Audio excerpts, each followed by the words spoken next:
Cristiano Ronaldo অথবা Kylian Mbappe, একজনের জন্য বিদায়ের মঞ্চটা প্রস্তুতি ছিল।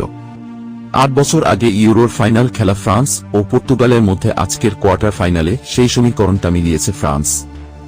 গোলশূন্য ১২০ মিনিটের পর টাইব্রেকারে পর্তুগালকে ৫-৩ ব্যবধানে হারিয়ে সেমিফাইনালে উঠেছে ফ্রান্স। এর সঙ্গে পর্তুগালের টুর্নামেন্ট থেকে বিদায়ের মাধ্যমে রোনালদোর ইউরো অধ্যায়ের সমাপ্তি ঘটেছে, যেটি আগেই ঘোষণা করেছিলেন পর্তুগিজ তারকা। ম্যাচের ১২০ মিনিট ছিল উত্থান পতনময়, অনেকটা দুই দলের শেষ ৮-এ ওঠার পথের মতোই। গ্রুপ পর্বে মাত্র এক ম্যাচ জেতা ফ্রান্স শেষ ১৬-এ বেলজিয়ামকে হারিয়েছিল ১-০ গোলে। আর গ্রুপে জর্জিয়ার কাছে হারা পর্তুগালকে শেষ ১৬-এ স্লোভেনিয়ার বিপক্ষে জিততে হয়েছিল টাইব্রেকারে। তবে কোয়ার্টার ফাইনালের প্রথমার্ধে বল দখলে এবং পাশে এগিয়েছিল পর্তুগাল। যদিও Ronaldo, Bruno Fernandes, Bernardo Silva কেউই গোলের সুযোগ তৈরি করতে পারেননি। প্রথমার্ধে কিলিয়ান এমবাপ্পে, রান্দাল কোলো মুয়ানি এবং আঁতোয়ান গ্রিজমানরাও তেমন কিছু করতে পারেননি। উল্লেখযোগ্য আক্রমণ বলতে ফ্রান্সের থিও এর্নান্দেজের ২১ মিনিটে নেওয়া শট, যা তেমন কোনো চ্যালেঞ্জে ফেলতে পারেনি পর্তুগালের গোলকিপার কস্তাকে। এই সময়ে রোনালদো বা এমবাপ্পেও তেমন কোনো প্রভাব ফেলতে পারেননি। দ্বিতীয়ার্ধের শুরুটাও ছিল প্রথমার্ধের মতো। তবে ম্যাচের বয়স ঘণ্টার কাঁটায় পৌঁছানোর পর ৩ মিনিটের মধ্যে দুটি দারুণ সুযোগ তৈরি করে পর্তুগাল। ৬২ মিনিটে জোয়াও কানসেলোর দারুণভাবে বাড়ানো বল ধরে ব্রুনো ফার্নান্দেজ পেনাল্টি বক্সে ঢুকে কোনাকুনি শট নেন। তবে একটু আগেভাগে নেওয়া শটটি ডান দিকে ঝাঁপিয়ে প্রতিহত করেন ফ্রান্স গোলকিপার মেগনান। ২ মিনিট বাদে ভিতিনিয়ার সোজাসুজি নেওয়া শটও প্রতিহত হয় তার হাতে। ফিরতি বল রোনালদো পান পোস্টের একপাশে, পায়ে টোকায় জালে পাঠাতে চাইলেও মেগনানের গায়ে লেগে আবার বাধাপ্রাপ্ত হয়। পর্তুগালের জোড়া সুযোগের পর গা ঝাড়া দিয়ে ওঠে ফ্রান্সও। ৬৬ মিনিটে কোলো মুয়ানি অনেকটাই একা পেয়ে যান কস্তাকে, কিন্তু মাঝে রুবেন দিয়াজে আটকে যান তিনি। বল যায় পোস্টের সামান্য বাইরে দিয়ে। এর ৫ মিনিট পর এদুয়ার্দো কামাভিঙ্গার সামনেও বাধা ছিল শুধু পর্তুগাল গোলকিপার, কিন্তু তাড়াহুড়ায় শট নিয়ে তিনিও বল পাঠান বাইরে দিয়ে।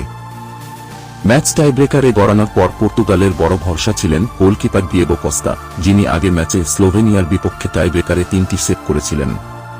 তবে এ যাত্রায় কস্তা একটি সেভও করতে পারেননি। টাইব্রেকার শট সেভ করতে পারেননি ফ্রান্সের মাইক মেগনানো। কিন্তু জোয়াও ফেলিক্সের নেওয়া পর্তুগালের চতুর্থ শট পোস্টে লেগে মিস হলে সেটিই ম্যাচের পার্থক্য করে দেয়। খেলার উত্তেজনা ছিল টানটান। ৯০ মিনিটের মধ্যে আর কোনো বড় সুযোগ তৈরি করতে পারেনি কেউই। ৯০ মিনিটের পর অতিরিক্ত ৩০ মিনিটেও গোলশূন্য থাকে ম্যাচ। অবশেষে টাইব্রেকারে গড়ানো ম্যাচে জয় পায় ফ্রান্স। তাদের জয় নিশ্চিত হওয়ার সঙ্গে সঙ্গে পর্তুগালের টুর্নামেন্ট থেকে বিদায় এবং রোনালদোর ইউরো অধ্যায়ের সমাপ্তি ঘটে। পর্তুগাল এবং ফ্রান্সের খেলার প্রথমার্ধে দুই দলেরই বল দখলের লড়াই ছিল সমান তালে, কিন্তু গোল করার মতো সুযোগ কেউই তৈরি করতে পারেনি। থিও এর্নান্দেজের দূর থেকে নেওয়া শটটি ছাড়া উল্লেখযোগ্য কোনো আক্রমণ দেখা যায়নি। তবে দ্বিতীয়ার্ধে খেলার চিত্র কিছুটা পাল্টে যায়। পর্তুগালের আক্রমণভাগ বারবার ফ্রান্সের রক্ষণভাগকে চাপে ফেলে, কিন্তু ফ্রান্সের গোলকিপার মেগনান ছিলেন দুর্দান্ত। বিশেষ করে ব্রুনো ফার্নান্দেজের একটি শট তিনি দারুণভাবে প্রতিহত করেন। পর্তুগালের আক্রমণের পাল্টা জবাব দেয় ফ্রান্সও। কোলো মুয়ানি এবং কামাভিঙ্গা সুযোগ পেলেও গোল করতে ব্যর্থ হন। টাইব্রেকারে গিয়ে শেষ পর্যন্ত ফ্রান্সের জয় নিশ্চিত হয়। মাইক মেগনানও টাইব্রেকারে কোনো সেভ করতে পারেননি, তবে জোয়াও ফেলিক্সের একটি শট পোস্টে লেগে মিস হওয়ায় ফ্রান্সের জয় সহজ হয়। ফ্রান্সের জয় উদযাপনের মধ্যে ছিল পর্তুগালের হতাশা এবং রোনালদোর ইউরো অধ্যায়ের সমাপ্তির বিষয়। এটাই ছিল রোনালদোর শেষ ইউরো, যা তিনি আগেই ঘোষণা করেছিলেন। তার বিদায়ের সঙ্গে পর্তুগালেরও বিদায় নেওয়া নিশ্চিত হয়।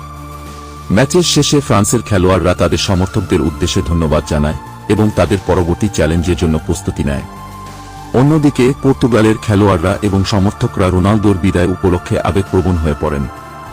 রোনালদো তার সমর্থকদের ধন্যবাদ জানিয়ে মাঠ ছাড়েন। এই ম্যাচটি ইউরোর ইতিহাসে একটি স্মরণীয় অধ্যায় হয়ে থাকবে, যেখানে রোনালদো এবং এমবাপ্পে উভয়ই তাদের শ্রেষ্ঠত্বের প্রমাণ দিয়েছেন। তবে ফ্রান্সের দলগত পারফরম্যান্স এবং সঠিক সময়ে সঠিক সিদ্ধান্ত নেওয়াই তাদের জয় এনে দিয়েছে।